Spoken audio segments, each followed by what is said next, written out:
Redevelopment समजण्यापूर्वी I think Guru Ganesh Nagar बद्दल समजणं गरजेचं आहे. गुरु गणेश नगर हे सहजासहजी कोथरूडचं किंवा पुण्याचं लँडमार्क झालेलं नाहीये. गुरु गणेश नगरचा जो विकास आहे किंवा जे इमारतीचं बांधकाम सुरू झालं ते साधारणतः 85-80 पासून सुरू झालेलं आहे. एका बिल्डरचं लेटर आमच्या फेडरेशनला प्राप्त झालं होतं. त्यानुसार फेडरेशनमध्ये एक चर्चा झाली की रिडेव्हलपमेंट करायचं की नाही. तर सगळेजण म्हणले हो करूयात. म्हणून आम्ही काय केलं, प्रत्येक 18 बिल्डिंग आहेत त्या 18 बिल्डिंगमध्ये आम्ही पहिल्यांदा सगळ्यांना विचारलं. हा जे आपण बोलतोय की सगळ्यांना कम्युनिकेट करत होतो, तर आपण कम्युनिकेशन काय वापरत होतो? तर प्रत्येक रविवारी आम्ही सोसायटीच्या हॉलमध्ये जमतो. प्रत्येक जे काही लास्ट मीटिंगचे मिनिट्स ऑफ मीटिंग आहे त्याच्यावर चर्चा करतो. फेडरेशन वरती सगळ्या महिला जास्ती आहेत, त्यामुळे महिलांचा सहभाग सोसायटीमध्ये पहिल्यापासून जास्ती असल्यामुळे थोडं मेसेजेस जे जास्ती प्रमाणात जायला पाहिजे ते सगळीकडे जात राहिले पहिल्यापासून.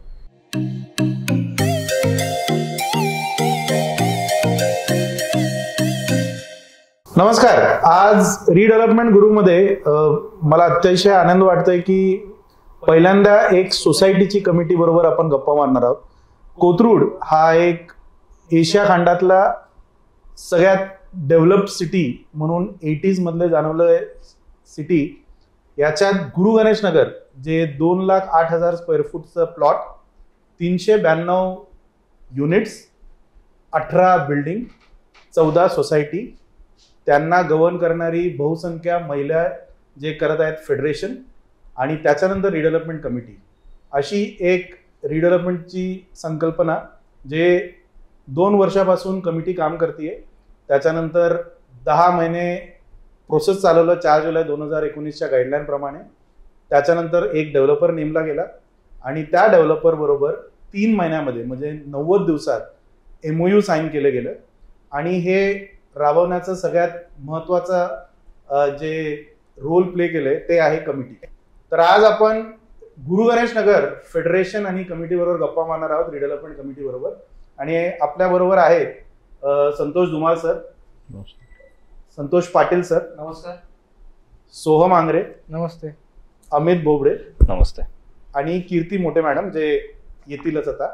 तर मेजरली जे काम झालंय आणि 392 लोकांना एकत्र करण्याचं काम हा खूप कठीण वाटतो. म्हणून आम्ही हे गुरु गणेश नगरच्या कमिटी बरोबर आपण गप्पा मारणार आहोत की त्यांनी हे इम्पॉसिबल टास्क कसं केलं आणि या पेसमध्ये आणि या पारदर्शकतेने, आणि भरपूर अडथळा येतात पण त्याला ओलांडून एवढ्या फास्ट रिडेव्हलपमेंट कसं केलं याच्याबद्दल आपण जरा गप्पा मारणार आहोत. त्याच्या अगोदर आपण पहिले जाणून घेऊया की आपले कडे जे बसलेले आहेत कमिटी मेंबर बद्दल एक ओळख आपण घेऊ की त्यांच्याबद्दल, कारण त्या लोकांनी भरपूर मेहनत केलेली आहे. तर पहिला आहे संतोष धुमाळ सर. नमस्कार, माझं नाव संतोष धुमाळ. गेली 24 वर्ष मी गुरु गणेश नगरमध्ये राहतो आहे आणि आमचा गुरु गणेश नगर हा एक मोठा परिवारच आहे आणि रिडेव्हलपमेंट कमिटीमधला मी सेक्रेटरी आहे. या नात्याने मी काम करतोय. नमस्कार, संतोष पाटील. B6-10 मध्ये मी राहतो. गेल्या 20 वर्षापासून मी गुरु गणेश नगरमध्ये राहतोय. फेडरेशनच्या रिडेव्हलपमेंट कमिटीच्या सोसायटी समूहामध्ये मी काम करतोय. रिडेव्हलपमेंटमध्ये मी त्यांना मदत करतोय. मी स्वतः बाय क्वालिफिकेशन इंजिनियर आहे. नमस्कार, माझं नाव सोहम आंग्रे आणि गेले 23 वर्ष मी गुरु गणेश नगर राहतो. म्हणजे वयाच्या 3ऱ्या वर्षी मी या आपल्या त्याच्यामध्ये सदस्य आलो आणि त्यानंतर गेले 23 वर्ष मी इथं राहतो आणि ॲज अ कमिटीमध्ये मी ॲज अ कोऑर्डिनेटर म्हणून काम करतोय. आणि मी प्रोफेशनल इंजिनियर आहे आणि मी आता कमिटीमध्ये काम करतो. नमस्कार, माझं नाव अमित बोबडे. मी गेले 5 वर्ष गुरु गणेश नगरमध्ये राहतो. मी कमिटीमध्ये ॲज अ जॉईंट सेक्रेटरी म्हणून काम करतोय आणि व्यवसायाने मी इंजिनियर असून एका प्रायव्हेट ठिकाणी जॉब करतो. तर आज आपण बघू शकतो की 5 वर्ष जुने मेंबर, 20 वर्ष जुने मेंबर आणि 25 वर्ष जुने मेंबर जे गुरु गणेश मध्ये राहत होते यांच्याबरोबर आपण गप्पा मारणार आहोत. तर गुरु Ganesh Nagar redevelopment समजण्यापूर्वी I think Guru Ganesh Nagar बद्दल समजणं गरजेचं आहे. तर मी धुमाळ सरांना फक्त विनंती करतो की गुरु गणेश नगर बद्दल एक पार्श्वभूमी द्या, म्हणजे लोकांना कळेल की गुरु गणेश नगर दिसताना असं दिसतं की 14 सोसायटी आहे आणि 18 बिल्डिंग आहे, पण आय थिंक ते 4 फेजेस मध्ये झाले होते आणि प्रत्येक प्रोजेक्ट आणि माणसांच्या पाठीमागे एक इतिहास असतं. बरोबर. तर गुरु गणेश नगरच्या इतिहास बद्दल थोडंसं तुम्ही सांगा. गुरु गणेश नगर हे सहजासहजी कोथरूडचं किंवा पुण्याचं लँडमार्क झालेलं नाही आहे.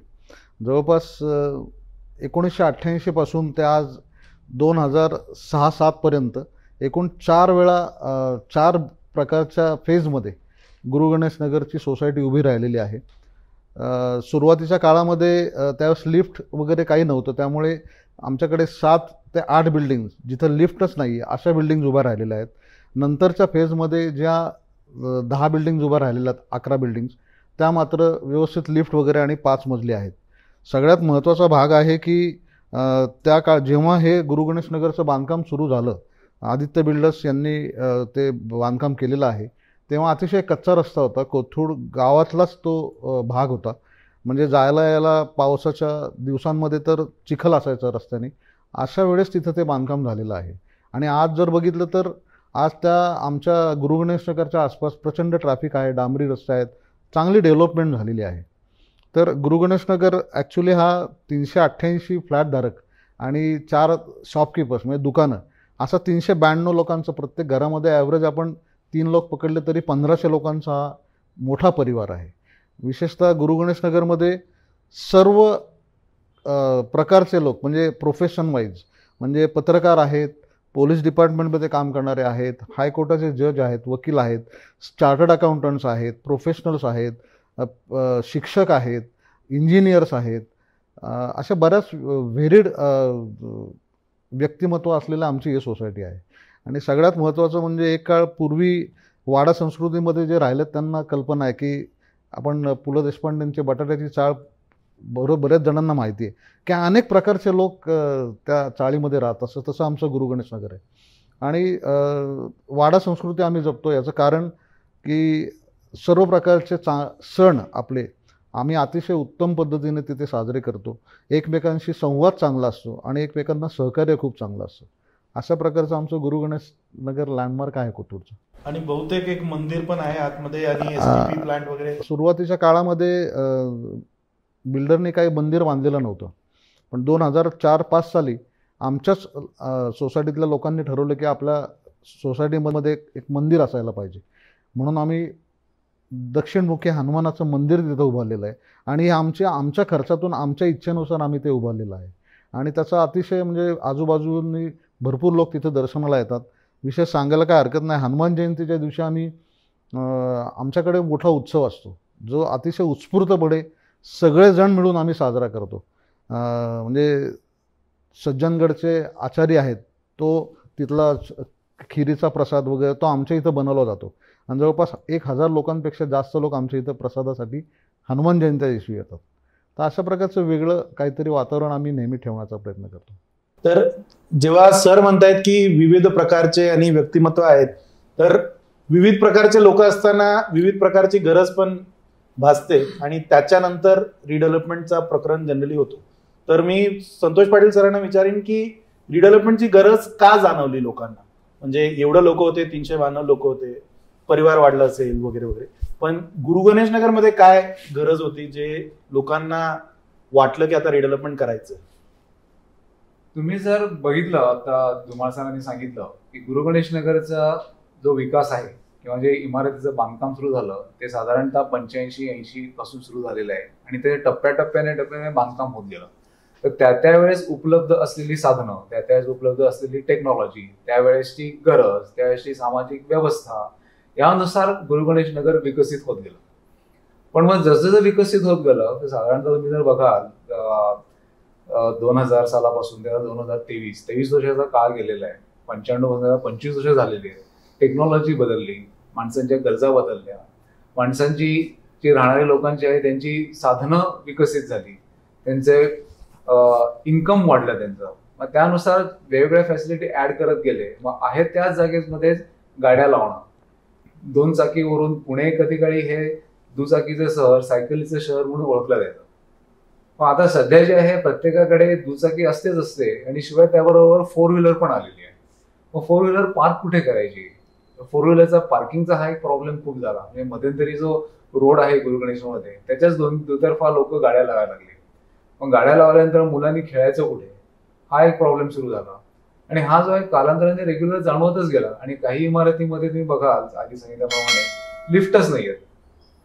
मग तिथलं घर एखाद्या व्यक्तीने घेतलं असेल वय वर्ष 25, मग 30 वर्ष गेली तो 55, 60, 80चा झाला, पण मग त्या जुन्या इमारतीमध्ये लिफ्ट लावणं हे सहजासहजी शक्य नाहीये. मग त्याच्यामुळे मग लोकांना वाटायला लागलं की नाही बाबा हे काहीतरी इम्प्रुव्हमेंट व्हायला पाहिजे ना.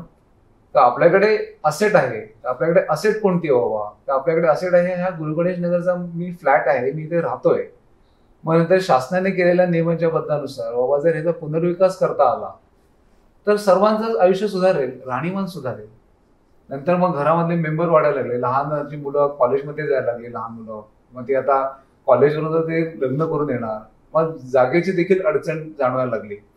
तर जागेची अडचण, पार्किंगची अडचण, वाढलेल्या लोकांच्या अपेक्षा, यंग मुलं जे आहेत ती जे आजूबाजूचं जग बघतायत, बदललेलं जग, त्यांनाही वाटतं की बाबा आपण सुधारून का राहू नये.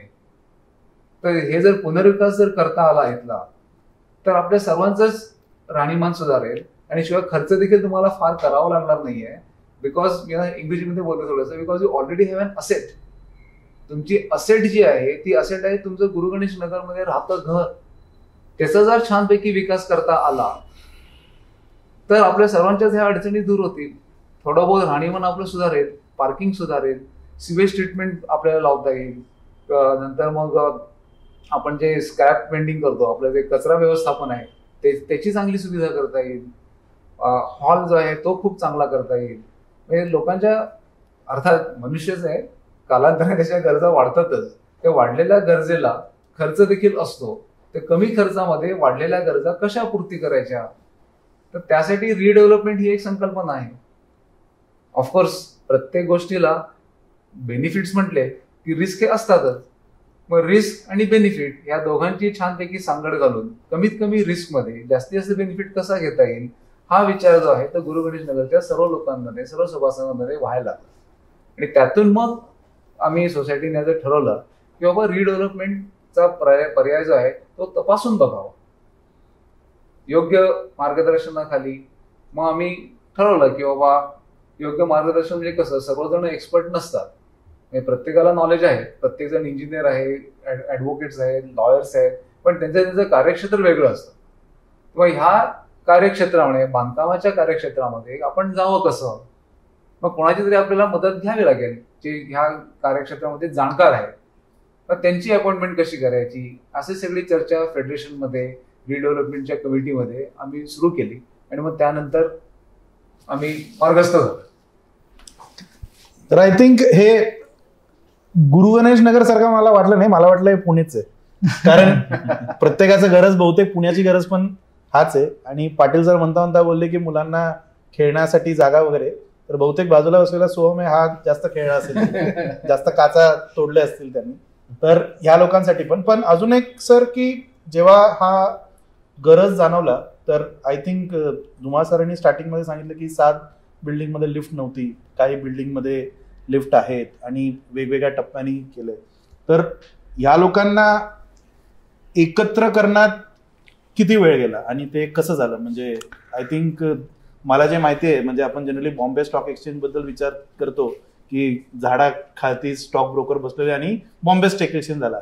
माझ्या मते असंच काहीतरी एक स्टोरी आहे गुरुगणेश नगरचे पण, की खालती आले आणि एकत्र झाले आणि त्याच्यानंतर रिडेव्हलपमेंटची काहीतरी सुरुवात झाली. खूप इंटरेस्टिंग आहे ऍक्च्युली. गुरुगणेश नगर फेडरेशन म्हणून आमची 18 बिल्डिंग्स आणि 14 सोसायट्यांचं ॲपेक्स बॉडी आहे. त्याच्यामध्ये बहुतांशी महिलाच अतिशय उत्तमपणे काम करतात गेली काही वर्ष. म्हणजे अतिशय पारदर्शी कारभार आणि एकदम हिशेबाला चोख असतात महिला आणि प्रत्येक काम अतिशय जबाबदारीने करतात. फेडरेशनच्या आधिपत्याखाली आम्ही पुणे महानगरपालिकेचं स्वच्छचं प्रोजेक्ट आमच्या सोसायटीमध्ये आहे. विशेषतः महाराष्ट्रामधून किंबहुना केंद्र सरकारकडून काही अधिकारी आमचं स्वच्छचं प्रोजेक्ट पाहण्यासाठी येऊन गेलेले आहेत आणि आम्हाला प्रावीण्य पण त्याच्यामध्ये मिळालेलं आहे. तर आमची वार्षिक सर्वसाधारण सभा होती फेडरेशनची, तेव्हा पार्किंगचे इश्यूज, कारण आता 400 घरं आणि जवळपास आत्ता पाटील साहेबांनी सांगितल्याप्रमाणे प्रत्येक घरामध्ये किमान 2 ते 3 टू व्हीलर्स आणि किमान 1 4 व्हीलर, तर ह्या जवळपास 800-1000 गाड्या बसणं खूप अवघड आहे. आणि आत्ता सगळ्या बिल्डिंग्समध्ये कॉमन पार्किंग आहे. प्रायव्हेट पार्किंग सोसायटीमध्ये काही नाही घेतलं आहे, पण बाहेर सगळं कॉमन पार्किंग आहे. मग याला शिस्त आणण्यासाठी आमची फेडरेशनची पार्किंग कमिटीचं काम पाहणारे आहेत, जे आत्ता आमचे रिडेव्हलपमेंट कमिटीचे चेअरमन आहेत शिरीष आठवले म्हणून, तर त्यांना खूप त्रास व्हायला लागला. त्यांना म्हणजे ओव्हरऑल आम्हाला सगळ्यांनाच. बाहेर फक्त 100 गाड्या बसू शकतात आता उदाहरणार्थ, पण गाड्या आहेत जास्त, तुम्ही करणार कसं? तर रोज उठून हा व्याप व्हायला लागला की आता पार्किंग कसं करायचं, याबरोबरच मग स्वच्छता, याबरोबरच गार्डन मेंटेनन्स, याबरोबर हॉल मेंटेनन्स. वाटतं तेवढं सोपं नाही आहे 392 लोकांची सोसायटी हँडल करणं, पण आमच्या त्या फेडरेशनच्या सगळ्या महिला आहेत त्या अतिशय उत्तमपणे काम करतात.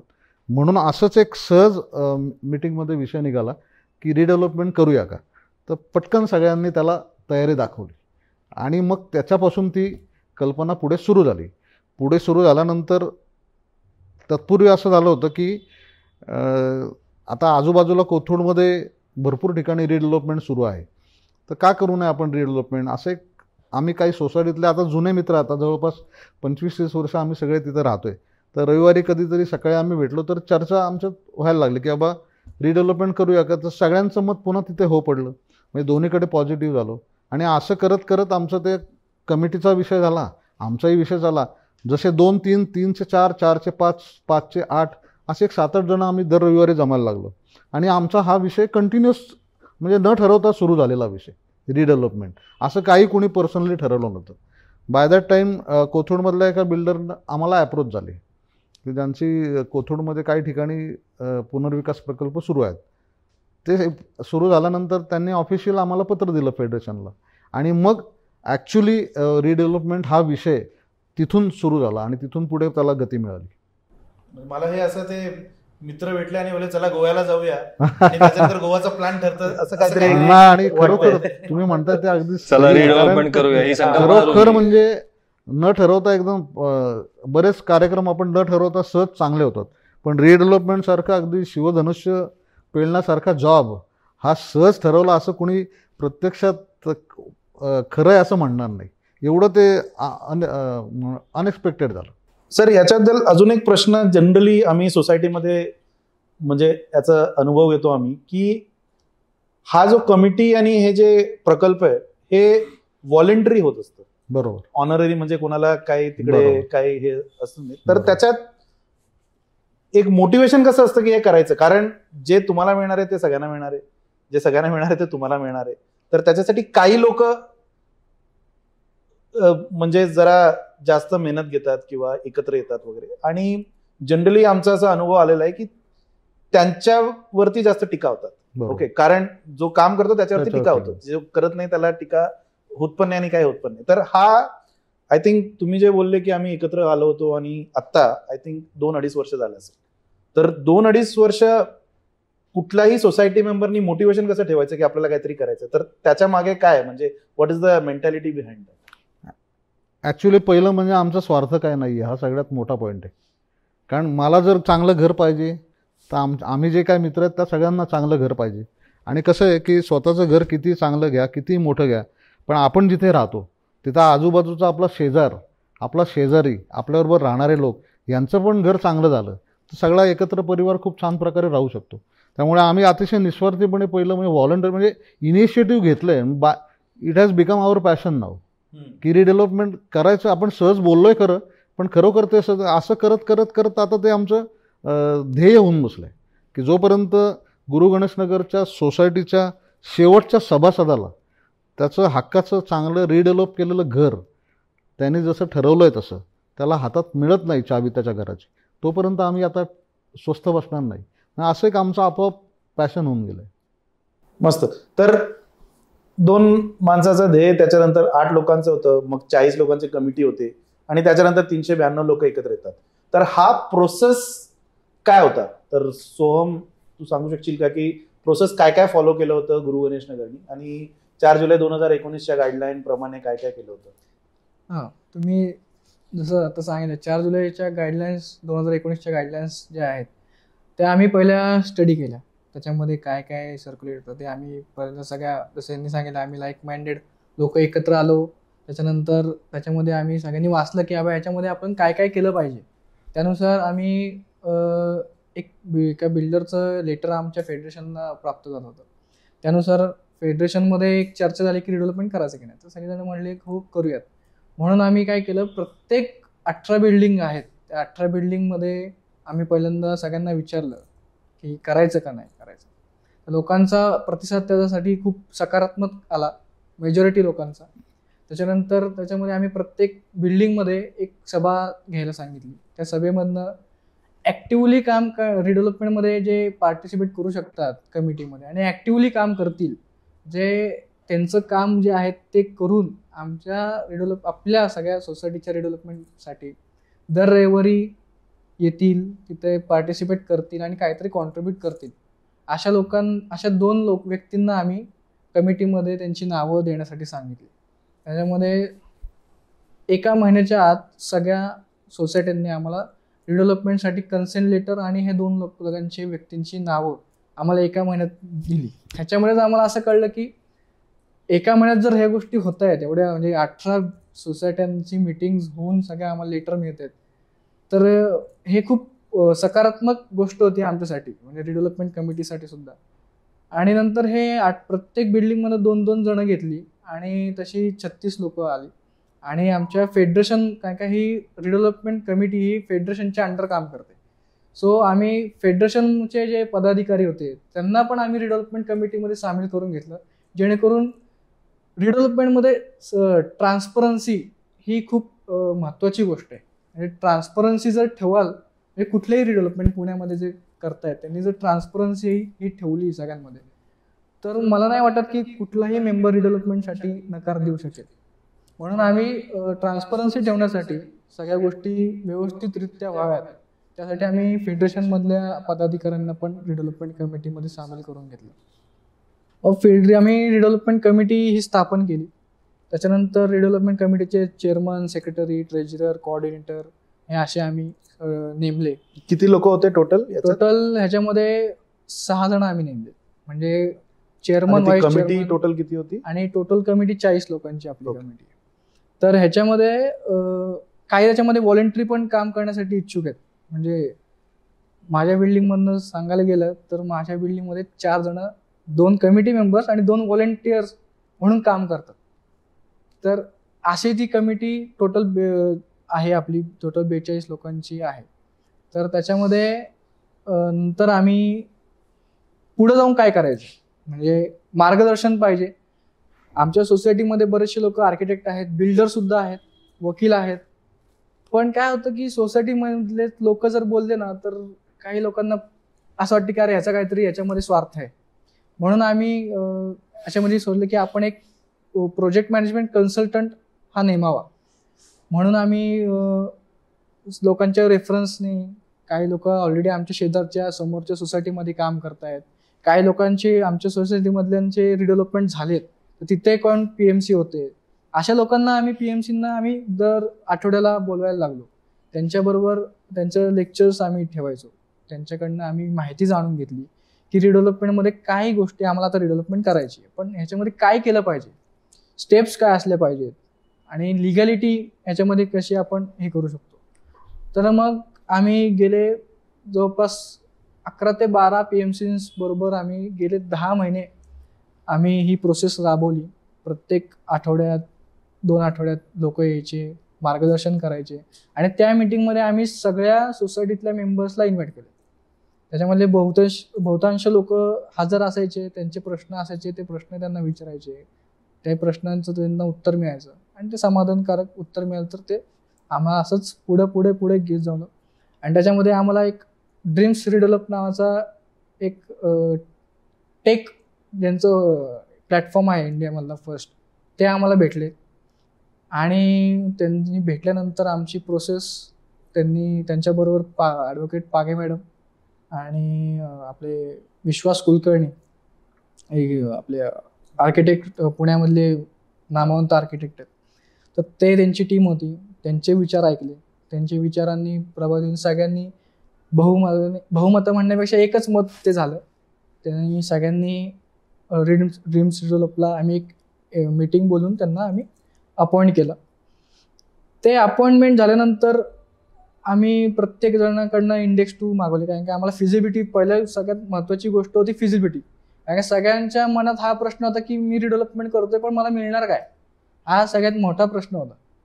तर आम्ही पहिला स्टेप ठरवली की फिजिबिलिटी रिपोर्ट करूया. तर फिजिबिलिटी रिपोर्टसाठी कार्पेट एरिया मिळणं हा खूप इम्पॉर्टंट गोष्ट होती, त्याशिवाय आपण फिजिबिलिटी करू शकत नाही. म्हणून आम्ही सगळ्यांचे इंडेक्स 2 गोळा केले. पण त्याच्यामध्ये आम्हाला असं जाणवलं की इंडेक्स 2 मध्ये काही जणांचे कार्पेट एरिया मेन्शन नाहीत, बिल्टअप एरिया मेन्शन आहे. तर आता बिल्टअप एरिया आहेत, तर मग आपण कार्पेट एरिया त्याचं कसं कन्व्हर्जन करणार? कारण प्रत्येक जण म्हणाल की हा 15% लोडिंग आहे, 20% लोडिंग आहे. पण म्हणून आम्ही काय केलं, आमच्या इथे त्या इंडेक्स 2च्या PMCने आमच्या एरिया स्टेटमेंट बनवलं. त्याच्यामध्ये असं त्यांना जाणवलं की 96 प्रकारच्या टायपोलॉजीज या आमच्या सोसायटीमध्ये आहेत. हे जेव्हा त्यांनी आम्हाला पहिल्या मीटिंगमध्ये सांगितलं तर आम्हाला असं आश्चर्य वाटलं की 96 प्रकारच्या टायपोलॉजीज आहेत, तर आता ह्याचं मेजरमेंट कसं करायचं? आणि हा खूप मोठा टास्क होता, कारण की ह्याशिवाय आपण फिजिबिलिटी रिपोर्ट तर करू शकत नाही. म्हणून आम्ही सगळ्यांनी एकमताने असं ठरवलं की आपण हे 96 टायपोलॉजीजच मोजूयात आणि त्यानुसार जो काय एरिया येईल तो आपण फिजिबिलिटी रिपोर्टसाठी भरूयात. त्याच्यामध्ये प्रत्येक बिल्डिंगमधनेच, आता माझ्या बिल्डिंगमध्ये म्हणायला गेलं तर 2 प्रकारचे फ्लॅट्स आहेत, एक 1 BHK 2 BHK. 2 BHK सगळे एक सारखे आहेत, 1 BHK एक सारखे आहेत. मग आम्ही असं ठरवलं की सगळे फ्लॅट मोजण्यापेक्षा आपण एकच फ्लॅट मोजूयात. कारण काय असं म्हणजे रिडेव्हलपमेंटमध्ये आता चर्चा होते, कोथरूडमध्ये आमच्या मित्रांची रिडेव्हलपमेंट झालेले आहेत, त्यावेळेस असं समजलं की स्वतःच्या फ्लॅटपेक्षा दुसऱ्याचा फ्लॅट किती भरतोय याच्यामध्ये लोकांना जास्त इंटरेस्ट आहे. आणि की बाबा मग माझा फ्लॅट सेम आणि ह्याचा फ्लॅट सेम, ह्याला 5 स्क्वेअर फीट जास्त का? म्हणून आम्ही हा वादच टाळण्यासाठी आम्ही असं डिराईव्ह केलं की 1 BHK तुझं पण ह्याचं सेमच आहे, मग आपण त्याची एकच टायपोलॉजी पकडून तो फ्लॅट आपण मोजूयात. असे आम्ही 96 प्रकारचे फ्लॅट्स मोजले आणि ज्यांना अजून त्यांना मोजायचे त्यांनी त्यांचे मोजले आणि मग आम्ही कार्पेट एरिया असा डिराईव्ह केला. ह्या एक्सरसाइजसाठी आम्हाला जवळपास 1 महिना लागला. कारण काय हे सगळ्यांचे अवेलेबिलिटी, प्रत्येकाचं म्हणजे ज्याचं घर मोजायचं आहे, आणि याच्यामध्ये आम्ही काय केलं, कमिटी मेंबर्सचं घर मोजणार नाही हे आम्ही असं ठरवलेलं. काय होतं की हा रिडेव्हलपमेंट कमिटीमध्ये काम करतो ना, मग मोजणीवाला पण PMC वाल्यांचं म्हणजे ह्यांचं PMC बरोबर काहीतरी आहे, मग ह्याचा बाबा 5 स्क्वेअर फीट एक्स्ट्रा घ्या. म्हणजे असं न करता आम्ही कमिटीमधले न मोजता बाकीचे मेंबर्स जे आहेत त्यांचं आम्ही मोजतो. कारण त्यांचं जर ते येणार ते आमचंच ते येणार. त्याच्यामुळे आम्ही तसं काही भेदभाव आम्ही केलाच नव्हता. मग ते मोजल्यानंतर आम्ही PMCला विश्वास कुलकर्णींना आम्ही आमचे कार्पेट एरिया दिले. त्यांनी फिजिबिलिटी रिपोर्ट तयार केला. फिजिबिलिटी रिपोर्टसाठी आम्ही एक SGB कॉल केली.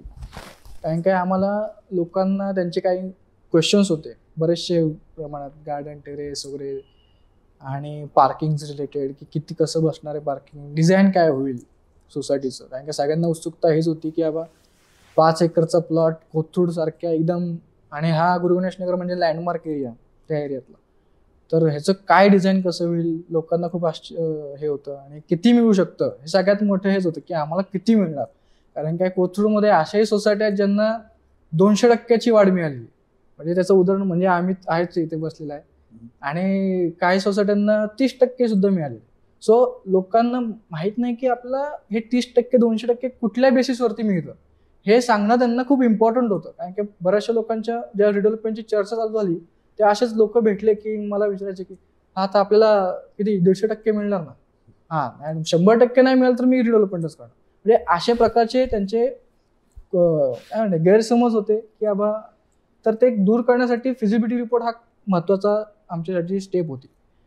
फिजिबिलिटी रिपोर्ट आम्ही मला वाटतं 16 जुलै मागच्या वर्षीच्या दिवशी आम्ही आमचे एक हॉल बुक केला आणि तिथं सगळ्यांना इन्व्हाइट केलं. प्लस जे आउट ऑफ इंडिया राहत होते त्यांच्यासाठी आम्ही ऑनलाईन पण मीटिंग अरेंज केली होती. म्हणजे आम्हाला सगळ्यांचा सहभाग ह्याच्यामध्ये हवा होता. जास्तीत जास्त लोक आम्हाला ते उपस्थित पाहिजे होती. म्हणून आम्ही सगळ्यांना सामावून कसं घेता येईल या आपल्या रिडेव्हलपमेंटच्या प्रोसेसमध्ये आणि फिजिबिलिटीच्या मीटिंगसाठी आम्ही त्याला तिथं एकत्र केलं. विश्वास कुलकर्णींनी फिजिबिलिटी त्यांची ते येऊ शकले नाही, त्यांचा मुलगा ऋषिकेश कुलकर्णी ते आणि लक्ष्मीनारायण तुम्ही ते त्यांनी एक्सप्लेन केली फिजिबिलिटी एक्सप्लेन केल्यानंतर प्रश्नोत्तर झाली आणि सगळ्यांना असं वाटलं की बाबा हा काहीतरी आपल्याला चांगलं मिळतंय. तिथेच आम्ही सगळ्यांकडनं लेखी संमती घेतली पत्रावरती की रिडेव्हलपमेंट करायची आणि आपण पुढच्या प्रोसेससाठी आपण वाटचाल करूयात. तर ही सगळी फिजिबिलिटी रिपोर्टपर्यंतची आमची स्टेप होती. हा, तर फिजिबिलिटी पर्यंत आपण आलो. तर हा जे आपण बोलतोय की सगळ्यांना कम्युनिकेट करत होतो, तर आपण कम्युनिकेशन काय वापरत होतो? म्हणजे सगळ्यांकडे हे रिपोर्ट किंवा नोटीस आहे किंवा जे काही आपण करतोय हे आपण कसं पाठवायचो आणि काय मेथड यूज केलं होतं कमिटीने? आम्ही प्रत्येक रविवारी अर्धा दिवस आम्ही प्रत्येक जण आहे ना, जो काही कमिटीचे मेंबर्स आहोत, तर प्रत्येक रविवारी आम्ही सोसायटीच्या हॉलमध्ये जातो. प्रत्येक जे काही लास्ट मिटिंगचे मिनिट्स ऑफ मिटिंग आहे त्याच्यावर चर्चा करतो. त्याच्याप्रमाणे कुठली कामं प्रोग्रेसमध्ये आहेत किंवा त्याच्यावर काय ऍक्शन घ्यायला पाहिजे प्रत्येक आम्ही त्याचे पॉईंट ऑफ अजेंडा डिस्कस करतो. त्याचे मिनिट्स ऑफ मिटिंग आहेत ते सगळे आम्ही आमचं जे रजिस्टर आहे त्यामध्ये मेन्शन करतो. त्याचं प्रत्येक सभासदाला त्यांचे काही इनपुट्स असतील किंवा नाही मला या पद्धतीने हा पॉईंट पुढे गेला पाहिजे, मग त्याच्यामध्ये कुठे अडकलेला आहे, कोणाचा त्यामध्ये प्रतिसाद अपेक्षित आहे, त्याच्यावर सगळी डिस्कशन होऊन त्याचे मिनिट्स ऑफ मिटिंग लिहून ते रजिस्टरचा एक फोटो, जी काही त्या दिवशी जे मिनिट्स ऑफ पॉईंट्स आहेत. आमचा 392 सभासदांचा एक ग्रुप आहे, अख्ख्या जीजन ग्रुपचा व्हॉट्सअप ग्रुप आहे. तर त्याच्यामध्ये आम्ही ते फोटोज टाकतो आणि त्या दिवशी काय घडलं असं एक शॉर्ट मिनिट्स ऑफ मिटिंगचं लेखी पण आम्ही त्याच्यामध्ये तसे फोटो पेस्ट करत असतो प्रत्येक रविवारी. मस्त. आणि फिजिबिलिटी नंतर मग काय काय स्टेप्स झाली त्याच्यानंतर? फिजिबिलिटी नंतर सुनीता पागे मॅडम ज्या टीम सेल तुमच्या सोबत आणि जे काही आमचं लिगल मार्गदर्शन आहे त्यांच्या जे काही मार्गदर्शन आहे त्याच्याप्रमाणे मग आम्ही प्रत्येक टेंडर जे आहेत तुमच्या जे काही टेंडर्सचे जे ड्राफ्ट वगैरे सगळे 392 लोकांमध्ये सर्क्युलेट केलं आम्ही. त्यांचे जे काही रिस्पॉन्सेस असतील त्याच्यामध्ये काही ॲडिशनल काही इनपुट्स त्यांचे आहेत ते सगळ्यांचे आम्ही साहेबांकडनं घेतले आणि इंग्रजी आणि मराठी या दोन्ही पेपरमध्ये आम्ही ते टेंडर्स जो आहे सोसायटीचा पुनर्विकासासाठी ज्यांना उत्सुकता आहे ते जाहिरात आम्ही दिली. त्यानंतर मग आम्हाला त्याप्रमाणे 1 महिन्याच्या कालावधीमध्ये 12 डेव्हलपर्सनी त्यांचा इंटरेस्ट दाखवला. त्याप्रमाणे त्यांनी त्यांची ऑफर दिली. तर आता फिजिबिलिटीमध्ये आपल्याला कळालं की आपल्याला काय मिळणार आहे, साधारणतः एक आयडिया आपण सगळ्यांना दिली. त्याच्यानंतर कुठली प्रोसेस राबवली? ड्रीम्स रिडेव्हलप्ड या प्रोजेक्ट मॅनेजमेंट कन्सल्टंटची निवड केली. त्यांचे डायरेक्टर लक्ष्मीनारायण स्वतः CA आपण आहातच. आपल्याबरोबर ॲडव्होकेट सुनीता पागे मॅडम, हे सगळे एक्सपर्ट्स त्याच्यामध्ये असल्यामुळे आम्ही पूर्णपणे ठरवलं की कोणत्याही प्रकारे एकही छोटीही गोष्ट कुठल्याही प्रकारची कायद्याच्या बाहेरची करायची नाही. संपूर्णपणे ही रिडेव्हलपमेंटची प्रोसेस ही सहकार खात्याच्या नियमाप्रमाणे, रेराच्या नियमांप्रमाणेच व्हायला पाहिजे, अशा पद्धतीने आम्ही विचार केला आणि त्यांच्या मार्गदर्शनाखाली आम्ही काम सुरू केलं. तर सगळ्यात पहिला महत्त्वाचा टप्पा होता म्हणजे टेंडर्स फ्लोट करणं. कोणत्याही सोसायटीचं रिडेव्हलपमेंटचं टेंडर ड्राफ्ट करण्यापासून न्यूजपेपरमध्ये प्रसिद्ध करण्यापर्यंत ते त्यांचा रिस्पॉन्स घेण्यापर्यंत हे खूप महत्त्वाचं असतं. मग त्यामुळे आम्ही टेंडर फ्लोट केलं. त्याच्यासाठी ड्राफ्ट आम्हाला आपणच करून दिला होता. त्या ड्राफ्टवर आम्ही फक्त महत्त्वाचं म्हणजे की सगळ्या गोष्टी काय आम्ही कमिटी नाही ठरवत, पण अतिशय महत्त्वाच्या गोष्टी ज्या आहेत त्या आम्ही 392 लोकांबरोबर शेअर करतो, त्यांची मतं मागवतो, त्यांचे काही, कारण प्रत्येकाची सूचना सजेशन हे आम्हाला खूप महत्त्वाची आहे. ती चुकीची असले तरी आम्ही त्याचं परिमार्जन पण करतो, कारण आपल्यासारखे एक्सपर्ट्स आमच्याबरोबर आहेत. त्यामुळे आम्हाला ती शंका निरसन करायला पण सोपं जातं. त्यामुळे सगळ्यांच्या सूचना विचारात घेतल्यानंतर मग ती एक पारदर्शी कारभार आपला दिसतो. सर, टेंडरमध्ये मला आठवतंय की आपण काय मागायचं याच्यावरती भरपूर चर्चा झाली होती. बरोबर. आणि आय थिंक खूप कमी सोसायटीमध्ये आम्ही जनरली 200 गोष्टी जेव्हा देतो तर जनरली लोक म्हणतात अरे चांगलं आहे, आपण जाऊ पुढे. पण मला आठवतंय की गुरु गणेश नगरमध्ये आपण ते ऑलमोस्ट 260 पर्यंत गेलो. बरोबर. ज्याच्यात आय थिंक एका मीटिंगमध्ये आपण हे पण डिस्कस पण केलं होतं की अरे खूप चांगले व्ह्यूज येत आहेत. कारण आय थिंक एक इलेक्ट्रिकल पॉइंटचे काहीतरी 7-8, कारण कोणतरी एक इलेक्ट्रिकल इंजिनियर होता जो इलेक्ट्रिकल लाईन मध्ये होता. तर असे, तर हा म्हणजे सगळ्यांना पाठवणं, त्यांचं व्ह्यूज घेणं हा कितपत आपल्याला उपयोगी पडला आणि ते करणं योग्य आहे का सोसायटीना, की करायलाच पाहिजे? तुमचं काय मत? हा 100% उपयोगी पडला आम्हाला. कारण काय, प्रत्येकजण आपापल्या प्रोफेशनमध्ये त्यांच्या क्षेत्रातली कामं करतच असतो आणि जेव्हा आपलंच घर बांधतोय आपण, आपलं घर म्हणजे आपली सोसायटी. तर प्राधान्य आमचं असंच होतं की आपल्या सोसायटीतल्या एक्सपर्ट्सला आपण प्रेफरन्स द्यायला पाहिजे, त्यांनी सहभागी व्हायला पाहिजे, त्यांनी कमिटीमध्ये यायला पाहिजे, त्यांनी सल्ले दिले पाहिजेत, त्यांनी काम केलं पाहिजे. अशाच प्रकारचा आमचा, कारण हा कसं आहे, सहकारी गृहरचना संस्था म्हणजे काय, तर सहकार कायदा असं सांगतो की सहकार खाता इनफॅक्ट असं सांगतं की हा सहकारी म्हणजे एकमेकांच्या सहकार्याने काम करण्याची संस्था म्हणजे सहकारी संस्था. तर मग त्याचप्रमाणे आम्ही तो उद्देश पकडला आणि तो डोळ्यासमोर ठेवूनच सगळ्यांची मतं घेतली आणि त्याचा नक्की फायदा होतो. म्हणजे याच्यामध्ये मतमतांतरं होतात, वैचारिक मतभिन्नता राहू शकते, निश्चितच राहू शकते. कारण मी जर माझ्या क्षेत्रातला एक्सपर्ट आहे, आपण आपल्या क्षेत्रातला, तर मला सजेशन करायला सोपं आहे तुमच्या क्षेत्रासाठी, पण प्रत्यक्ष खाचाखोचा काय तर तुम्हाला चांगल्या माहिती असतात. त्यामुळे प्रत्येकाला महत्त्व आहे आणि ते आपण दिलं म्हणूनच कदाचित आम्ही आत्ता सक्सेसफुल आहोत. ओके, तर एकदा आपण काय मागायचं हे ठरवलं, त्याच्यानंतर एक खूप मोठा प्रॉब्लेम येतो लोकांना, डेव्हलपर लोकांना बोलवायचं कसं आणि चांगले डेव्हलपर कसे येतील. बरोबर. तर याच्यासाठी काय केलं होतं मग? आपणच मार्गदर्शन केलं, ॲडव्होकेट पागे मॅडमनी पण केलेलं आहे की आपण त्याचा टेंडर्सची जाहिरात प्रसिद्ध करण्यासंदर्भात पहिलं ठरवलं. त्याच्यामध्ये एक इंग्रजी पेपर आणि एक मराठी न्यूजपेपर पुण्यामधला आघाडीवरचा, त्या दैनिकांमध्ये जाहिराती देण्याचं ठरवलं. पण ही जाहिरात द्यायची कशी, तर याचा ड्राफ्ट आपणच करून दिल्यानंतर हा ड्राफ्ट आम्ही सगळ्या 392 लोकांकडे पाठवला, त्यांच्या सजेशन्स मागवले की काय काय करायचं. म्हणजे म्हटलं तर छोटी गोष्ट आहे आणि म्हटलं तर खूप मोठी गोष्ट आहे, कारण त्या टेंडरच्या ड्राफ्टमधूनच सगळ्या काही गोष्टी डेव्हलपरपर्यंत पोचत असतात.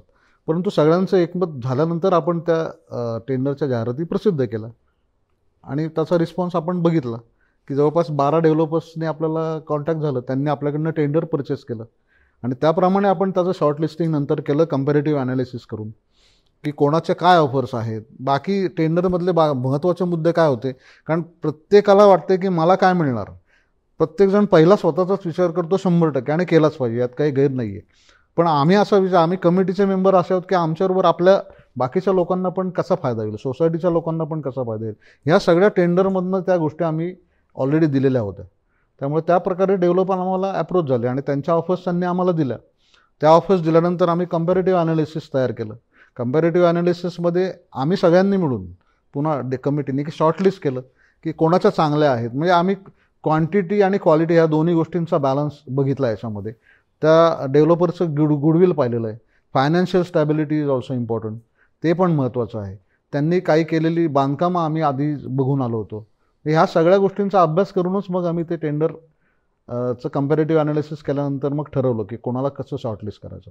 आणि हे 12 एक कसं आला, कारण हा 12 कोणाला शॉर्टलिस्ट करायचं, मग त्याच्यामधनं कोणाला बाहेर काढायचं, कारण बाहेर काढायचं म्हणजे किचकट प्रकरण आहे, आणि त्याच्यानंतर एकाला कसं निवडायचं, हा कार्यक्रम काय होता? खरं सांगू का, पूर्वी एकत्र कुटुंब पद्धत होती.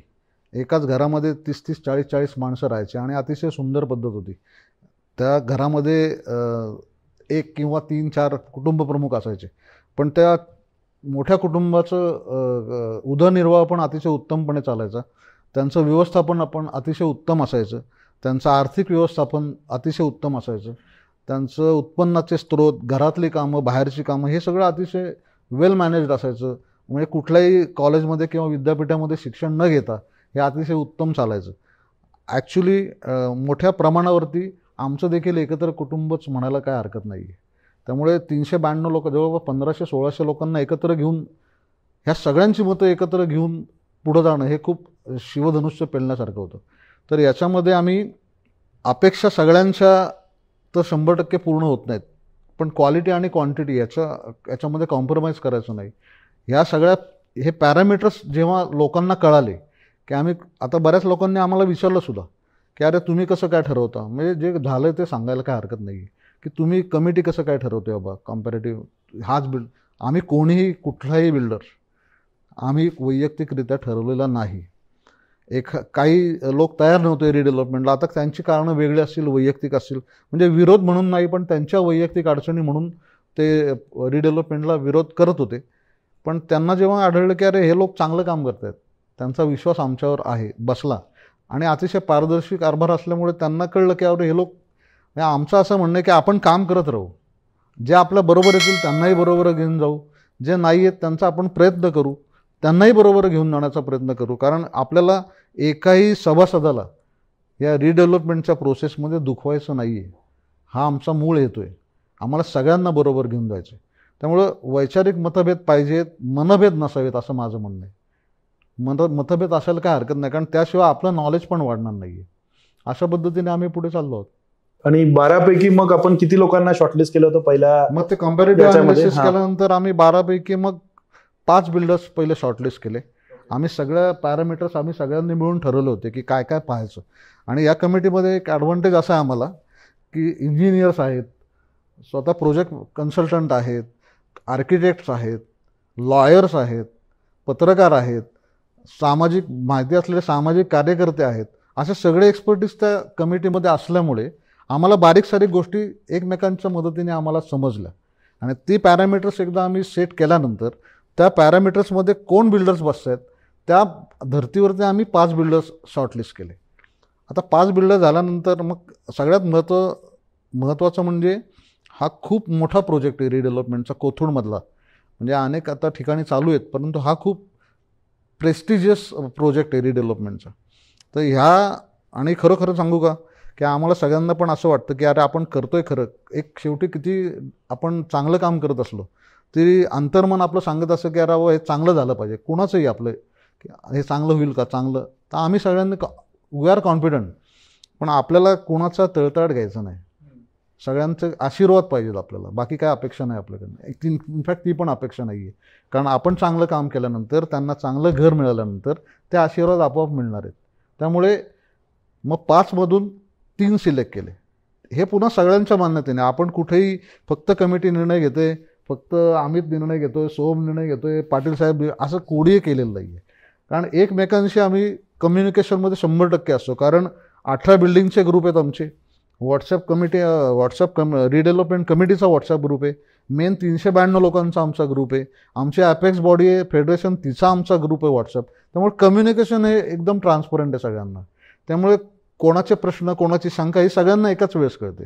त्यामुळे तशा प्रकारच्या शंका ह्या आपोआप अवॉइड होतात जर इतरांच्या मनात. त्यामुळे आमचा वेळ खूप वाचला याच्यामध्ये. म्हणजे टेक्नॉलॉजीचा फायदा व्हॉट्सअपचा एवढाही अशा प्रकारे होऊ शकतो हे आम्हाला सगळ्यांना पहिल्यांदाच समजलं. मग हे 5 केल्यानंतर पुन्हा आम्ही 3 केल्या. 3 केल्यानंतर मात्र मग पुन्हा सगळ्यांची मिटिंग घेऊन ते पुन्हा कम्पॅरेटिव्ह अनालिसिस. मग 3 पैकी आम्ही त्याचं मतदान घेतलं.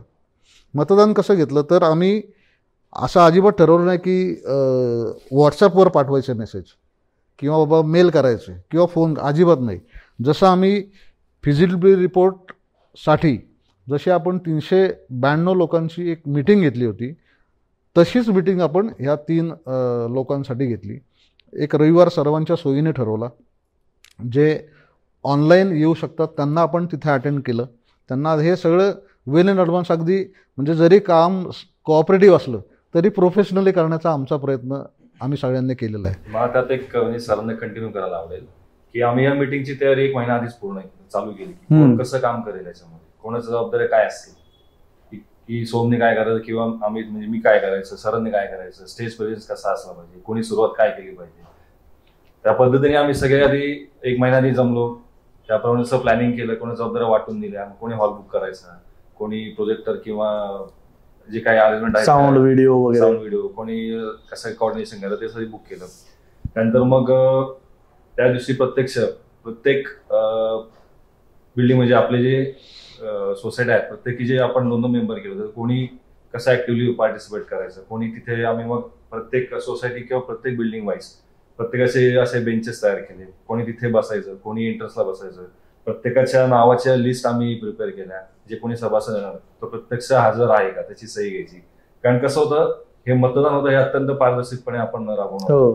कोणी डमी किंवा कोणी खोटं मतदान करू नये हे आमची कटाक्षाने त्यामध्ये आम्ही काळजी घेणार होतो. कारण नंतर कोणी असं म्हणलं की नाही मी आलोच नाही, माझा लोकशाही जे म्हणतो आपण मत घेतलंच नाही, मतदान करतो त्याच्यामध्ये की नाही मी हजरच नव्हतो, माझ्या अपरोक्ष कोणीतरी मतदान केलंय, मला हा विकसक नकोच होता वगैरे. तर तसं नको, त्यासाठी आम्ही ही असं प्रोसेस केली की नाही तुम्ही स्वतः आलं पाहिजे, तुम्ही सही घ्या, त्याच्यावर तुमचं आधार कार्ड असेल किंवा असं स्वतःची ओळखपत्र घेऊन या, असं एवढं आम्ही कडक रूल त्यामध्ये बनवले होते. मग त्याच्यामध्ये नंतर प्रत्येक बिल्डिंग वाईज आम्ही एक बॉक्स तयार केले की समजा A1 बिल्डिंग असेल, A2 बिल्डिंग असेल, B2 असेल, असं प्रत्येकाचे आम्ही बॉक्स तयार केले तिकडे. मग आम्ही प्रत्येकाला असं जे काही तौलनिक अभ्यास आहे प्रत्येकाचे जे आम्ही 3 शॉर्टलिस्ट केले होते बिल्डर्स, त्यांचे आम्ही प्रेझेंटेशन आम्ही प्रत्येकाला 2-2 तासाचे स्लॉट दिले. त्याच्यामध्ये नंतर मग प्रत्येकाचे स्लॉट दिल्यानंतर आम्ही तुम्ही दिल्याप्रमाणे एक तौलनिक अभ्यास जो काय कम्पॅरेटिव्ह अनालिसिस आहे तो सगळ्यांना दाखवला. लोकांना एक साधारण 2 तासाचा वेळ दिला. त्याच्यामध्ये लोकांना त्यांनी सगळ्यांचं प्रेझेंटेशन बघून मग त्यांना वाटलं की बाबा हा कुठला विकसक आपल्याला योग्य वाटतं. मी कोणालाही तसं कंपल्सन होतं की तुम्हाला जो वाटेल तुम्ही मतदान करा. कमिटी ॲज अ कमिटी आम्ही तुमच्या पुढे हे 3 बेस्ट ठेवलेले आहेत. तुम्हाला जो वाटतं योग्य की ज्याचं फायनान्शियल ओके आहे, ज्याचं कन्स्ट्रक्शन क्वालिटी ओके आहे, त्यांनी आतापर्यंत कसं हँडओव्हर दिले लोकांना, त्याचा मार्केट सर्वे कसा आहे, ते लोकांनी सगळं कम्पॅरेटिव्ह अनालिसिस करून त्यांनी मग प्रत्येकाने त्या बिल्डिंगच्या बॉक्स पुढे एक आम्ही स्टँडर्ड फॉर्मॅट केला होता मतदानाचा की कसं मतदानाचं आहे, तुम्हाला काय वाटतं. तर 3 ऑप्शन दिले होते. त्या 3 बिल्डर्स पैकी कोणाला आवडते त्यासमोर टिक करायची आणि त्या मतपेटीमध्ये तो पेपर टाकायचा. प्रत्येकाचं मतदान झाल्यानंतर सहकार खात्याकडनं जे काही निरीक्षक येतात त्याच्यासमोर हे सगळं झालं. त्याचं व्हिडिओ शूटिंग प्रॉपर केलं जेणेकरून ही पारदर्शक प्रत्येक ठिकाणी सर म्हणले की पारदर्शक हा आमचा कमिटीचा एक महत्वाचा पॉईंट आहे आणि प्रत्येक ठिकाणी आम्ही तो जपण्याचा 100% प्रयत्न केलेला आहे. जेणेकरून हे एक माइलस्टोन ठराव की नाही बाबा लोकसहभागातून हे सगळं ठरलेलं आहे आणि लोकांच्या सहकार्याने ही पुढे प्रोसेस अत्यंत पारदर्शकपणे सुरळीतपणे पार पडावी एवढा आमचा एक त्यामध्ये प्रयत्न होता. प्रत्येकाने मतदान केल्यानंतर त्याचं आम्ही तौलले हे प्रत्येकाचं मतदान घेतलं. त्याच्यामध्ये प्रत्येकाची मतमोजणी झाली आणि ज्याला जास्त मतदान पडली तो सगळ्यांच्या सर्वतोमुखे तो फायनल केला. त्याचं नाव रविराज जिलिटी हा आता सध्या गुरुगणेश डेव्हलपमेंटमध्ये पुनर्विकास विकासक म्हणून त्यांचं नाव फायनल झालेलं आहे. मला याच्यामध्ये एक सांगायचं आहे की फक्त असं मीटिंग होतात त्याच्यामध्ये लोकांना असं लोक म्हणजे जनरली आम्ही बघितलं की ऑफलाईन लोकच प्रश्न विचारतात, त्यांनाच आन्सर मिळतात. पण आम्ही म्हणजे आम्ही बघितलंय त्यानुसार ही पहिली मीटिंग असेल जिथे ऑनलाईन लोकांनी सुद्धा प्रश्न विचारले. म्हणजे आमच्या सभागृहामध्ये 600 लोक उपस्थित होते. म्हणजे प्रत्येक घरात ओनर त्यांच्याबरोबर एक माणूस 600 लोक उपस्थित होते प्लस ऑनलाईन सुद्धा 60 लोक उपस्थित होते. तर ऑफलाईन लोकांचं काय असं माईक प्रत्येकाला दिला होता, त्यांनी प्रश्न विचारले, त्यांची प्रश्नांची उत्तरं मिळाली. पण आम्हाला जी लोक आउट ऑफ इंडिया आहेत आणि काही कारणास्तव ते येऊ शकत नाही, त्यांचं वय जास्त आहे, त्यांना आता येऊ शकत नाही किंवा बँगलोर मुंबई ठिकाणी आहेत येऊ शकत नाही, त्यांच्यासाठी आम्ही त्यांना सांगितलं की तुम्ही ऑनलाईन पण प्रश्न विचारू शकता. भरपूर जणांनी ऑनलाईन पण प्रश्न विचारले, त्यांना त्यांचं उत्तर मिळालं. त्याच्यामुळे त्यांनी सुद्धा त्या दिवशी मतदान ईमेलद्वारे केलं. म्हणजे हा सांगण्याचा उद्देश काय की आम्ही सर्वांना ह्याच्यामध्ये इन्व्हॉल्व करून घ्यायचं. आम्ही तुम्ही आता मोठे मोठे प्रोजेक्टमध्ये करताय तर आम्ही पण तुम्हाला हे सजेशन करेल की हा उपक्रम तुम्ही सगळीकडे राबवा. आणि एक सजेशन असं पण आहे की आता आम्ही पण ते इम्प्लिमेंट करणार आहे.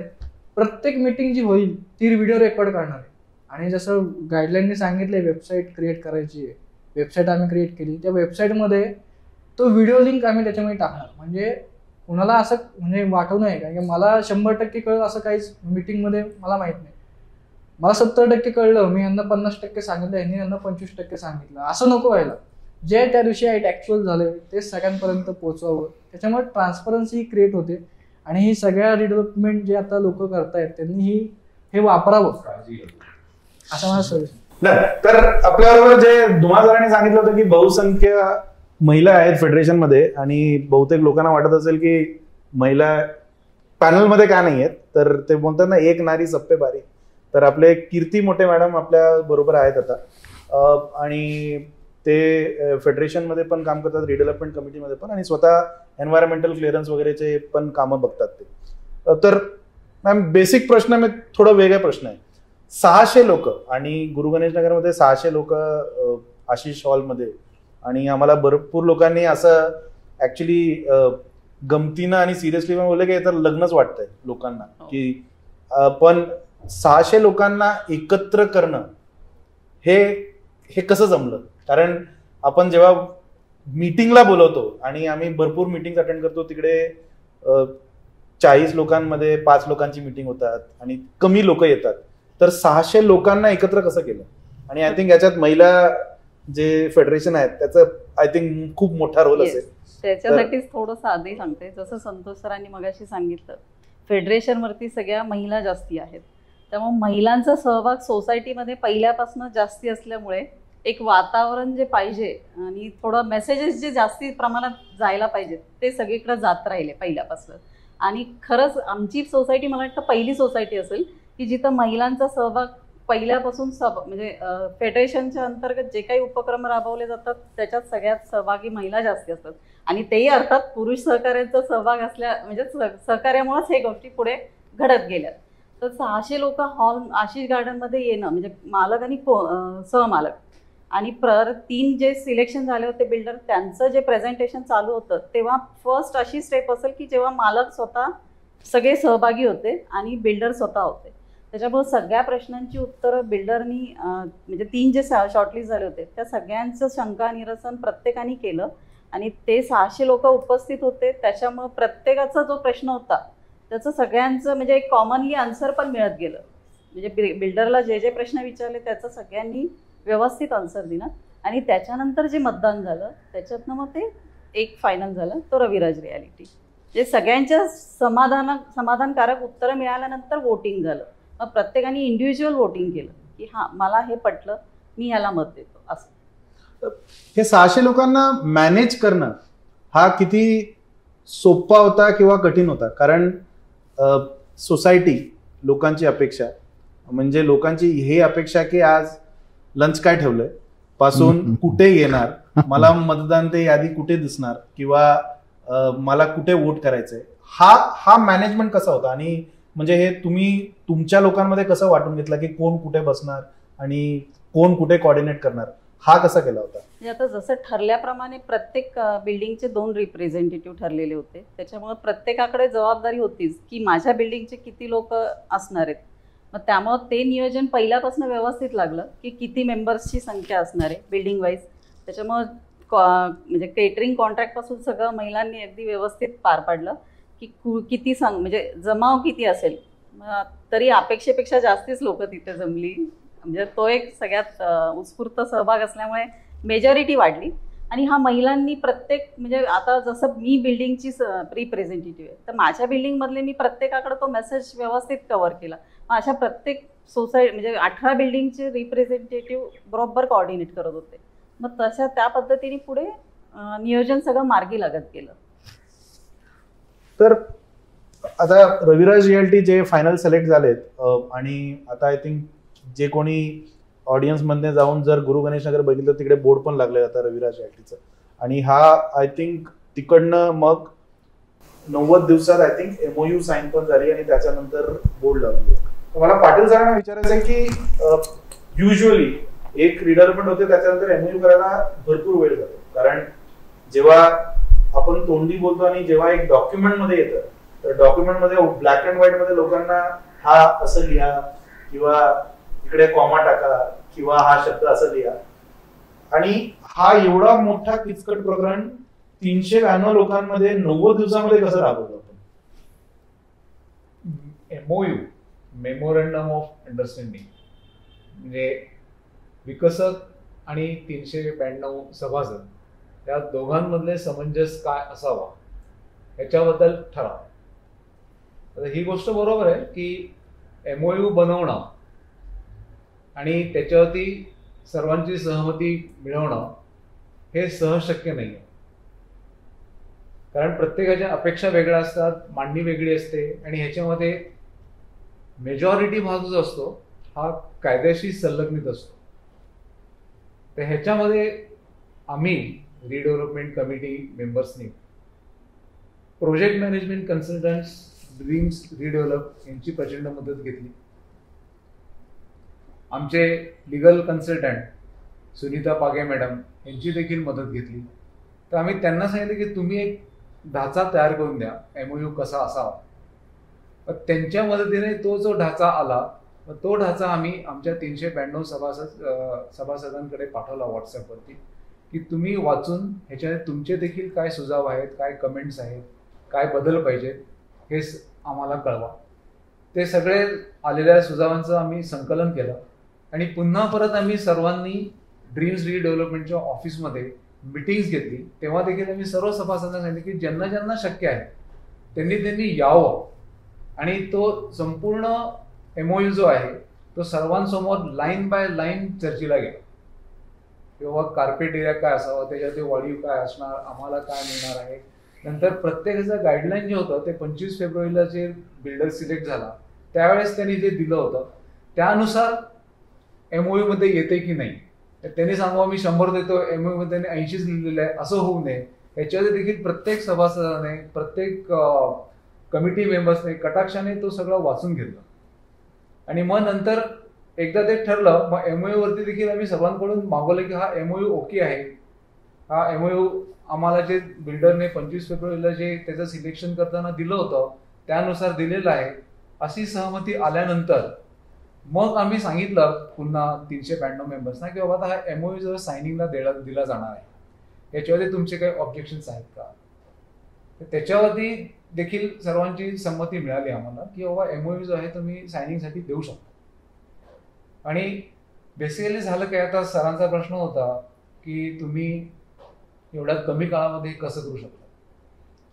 तर ह्याच्यामध्ये जे आहे रिडेव्हलपमेंट कमिटीचे प्रत्येक सभासदांनी घेतलेला इनिशिएटिव्ह की MOU जो आहे लवकर झाला पाहिजे. कारण बेसिकली होतं कसं ना, विकसक आणि इंडिव्हिज्युअल सभासद या दोघांची जर सांगड घालून जर वेळेमध्ये गेलो तरच दोघांना फायदा होतो.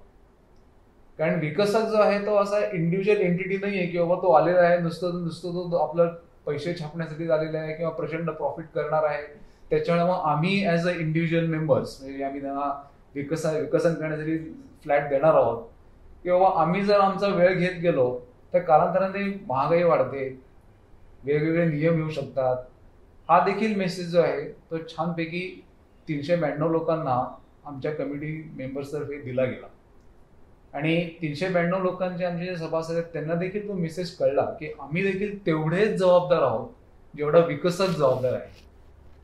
त्याच्यामुळे टाइमलाईन जो ठरवला होता तो म्हणजे ड्रीम्स रिडेव्हलप आमचे जे PMC कन्सल्टंट आहेत त्यांनी टाइमलाईन दिलेलं होतं की ह्या वेळेमध्ये तुम्ही करा, जर तुम्ही लवकर केलं तर फायदा आहे. आणि तसंच आम्ही बिल्डरला देखील लिहून दिलं होतं की बाबा तू देखील तुझं ऍक्सेप्टन्स ह्याला जर लवकर दिलंस तर तुला देखील बेनिफिशियल आहे, त्याच्यामध्ये तुझा देखील वेळ वाचेल. आणि अजून एक आम्ही केलं होतं की ड्रीम्स रिडेव्हलपमेंटनी बिल्डरचा जो लिगल कन्सल्टंट आहे त्यांचे जे वकील आहेत त्यांना देखील आम्ही मिटिंगमध्ये बोलवलं होतं आणि आमचे जे वकील आहेत सुनीता पागे मॅडम त्या देखील होत्या. म्हणजे नॉलेजेबल लोकांना एकत्रित आणून तो MOU आम्ही छानपैकी सहमत करून घेतला आणि छानपैकी बनवला. त्याच्यामुळे तो लवकर झाला. डन.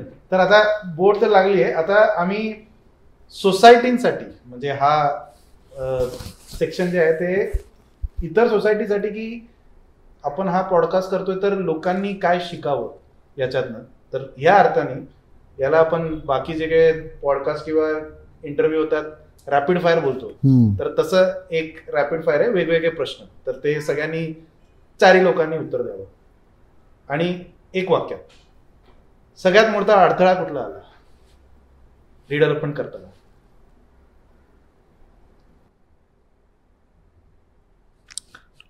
खरं तर अडथळा काहीच नाही आला. Okay, Patil sir. सगळ्यात मोठा अडथळा होता जो मला ह्या प्रवासात जाणवला, लोकांच्या अपेक्षा पूर्ण करणे आणि रियालिटी ह्याची सांगड घालणे. कारण अपेक्षा ह्या भरपूर असतात. कारण मी माझा फ्लॅट देतोय, माझ्या फ्लॅटमध्ये मला 100% मिळालं पाहिजे, का नको, बरोबर आहे ना.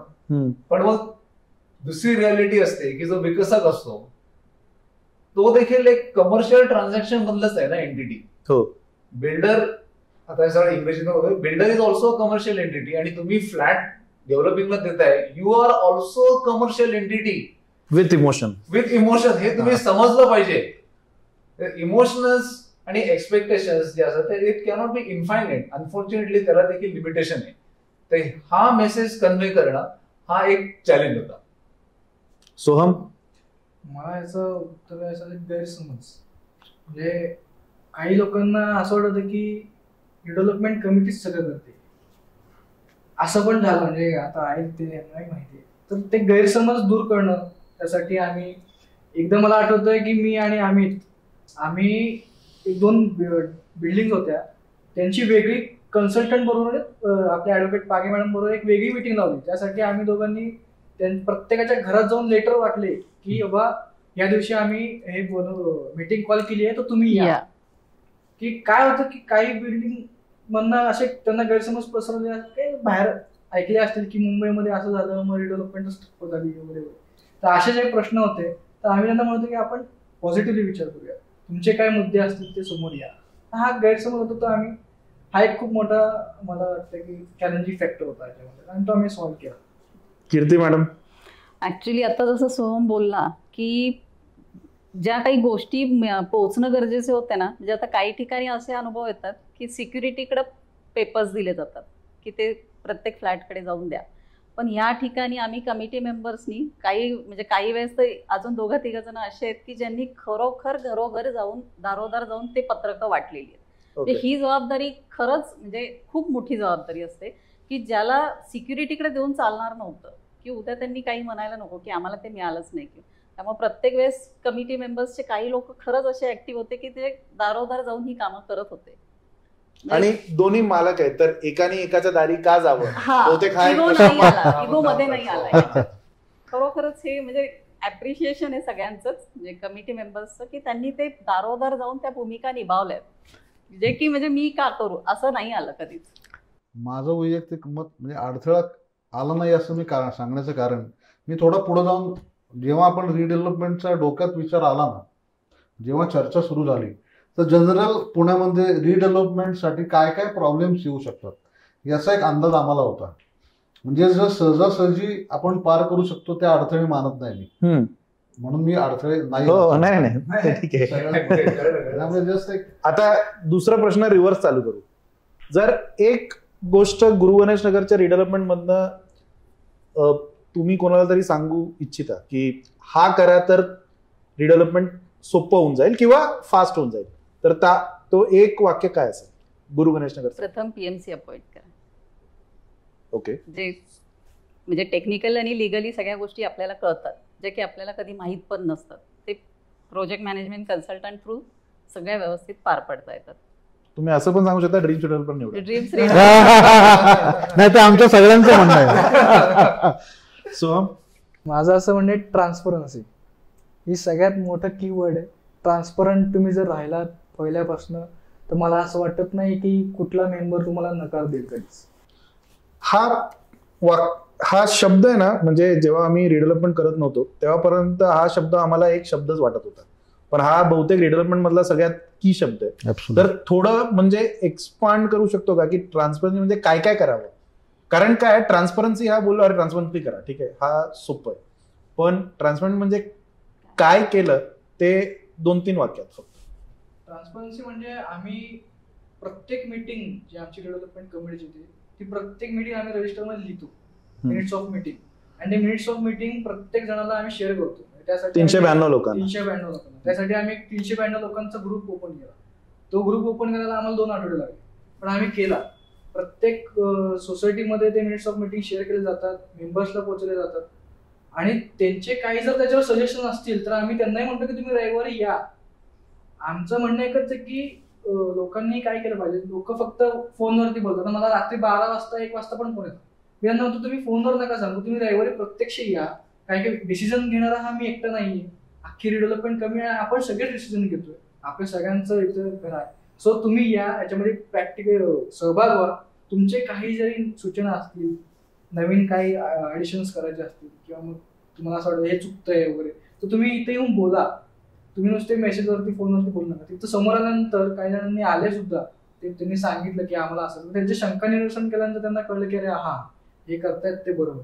सो तुम्ही सगळ्यांना ह्याच्यामध्ये सामायिक करून घ्या या प्रोसेसमध्ये. काही सोसायटीमध्ये असं होतं की चेअरमनच डिसाईड करतो हा बिल्डर फायनल, अरे पण बाकीच्यांना तुम्ही विचारत घ्या की बाबा का, पण लोक विचारतात की आम्ही हा बिल्डर का फायनल करायचा, मला चांगला वाटला, याची कामं चांगली वगैरे, हे अशा गोष्टी घडतायत, त्या घडल्या नाही पाहिजे. आणि त्यांनी सांगितलं पीएमसी एक चांगला ड्रीम्स रिडेव्हलप असं तेच असं नाही म्हणता येणार, पण त्याच्याकडे चांगला पीएमसी अपॉइंट करा, जेणेकरून प्रोसेस तुमची जी आहे ना ती तुम्हाला कळेल. कारण की सगळेजण अनुभवी नाहीयेत, एक्सपर्ट नसतात.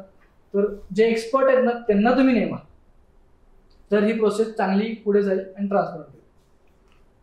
पाटील सर, आता हे 2 पॉइंट रिपीट न होता तिसरा पॉइंट जो आहे सर्वात ऍक्च्युअली महत्वाचा आहे की तुम्ही जर कार्यकर्ता म्हणून काम करत आहात, कमिटी मेंबर्स म्हणून, तर एखाद्या सभासदाने तुमचा अपमान केला तर त्या सभासदाला रद्दबातल करू नका.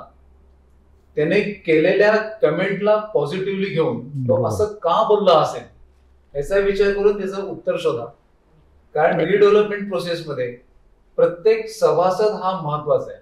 तो तुमच्या बाजूने आहे का तुमच्या विरोधात आहे हा दुय्यम मुद्दा आहे, पण त्याला बरोबर घेऊन जाणं हे महत्वाचं आहे. Keep your cool and keep working is the solution for success in redevelopment. याच्यात एक वाक्य मला एका खूप अनुभवी डेव्हलपरने सांगितलं होतं, 2 माणसांमध्ये लढाई नसते, ते 2 माणसाचा प्रॉब्लेम बरोबर लढाई असते. करेक्ट आहे.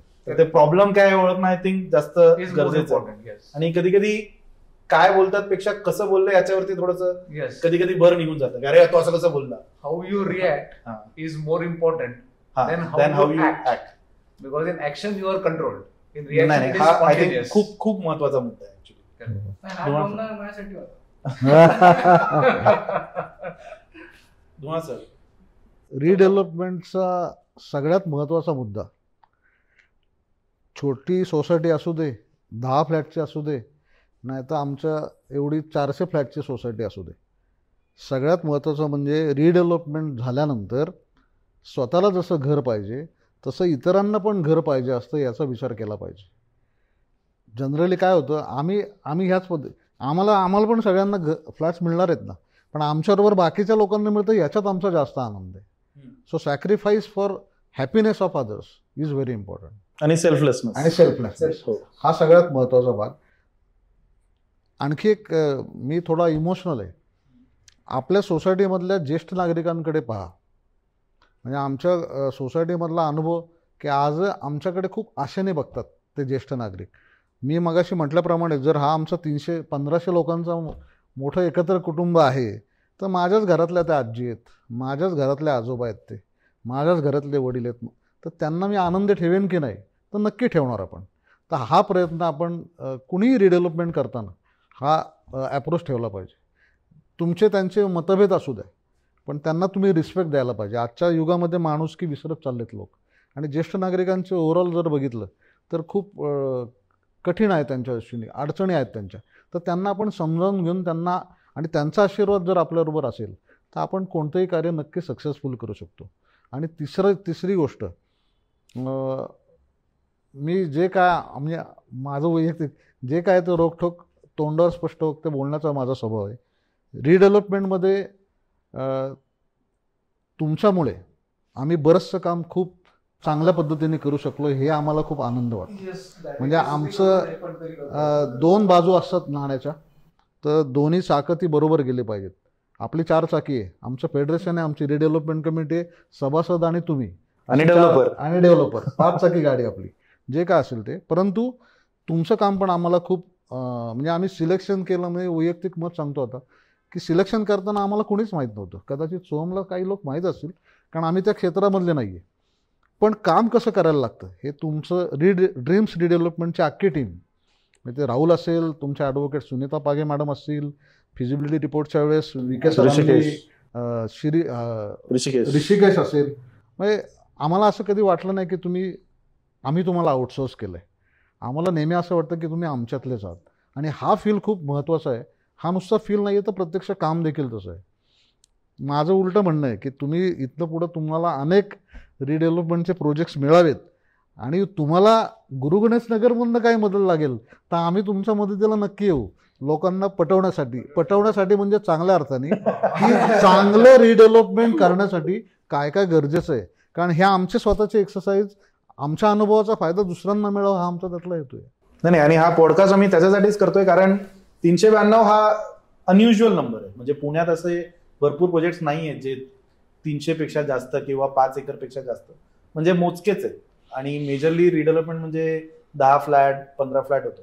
पण मला एक खात्री आहे की 392 लोकांमध्ये जेवढं गोंधळ होत असेल तेवढं 14 लोकांमध्ये पण होत असेल. Absolutely. कारण आपण ह्युमन बिहेवियर बद्दल बोलतोय तर ते व्हेरिडच असतं आणि ते व्हेरिड लोकांना एकत्र कसं घेऊन जायचं तर हा आय थिंक रिडेव्हलपमेंटचा आहे. तर आय थिंक थँक्यू की तुम्ही सगळे आलात आणि वेळ काढून आणि लोकांना हे पॉडकास्ट आय थिंक नक्की आवडेल.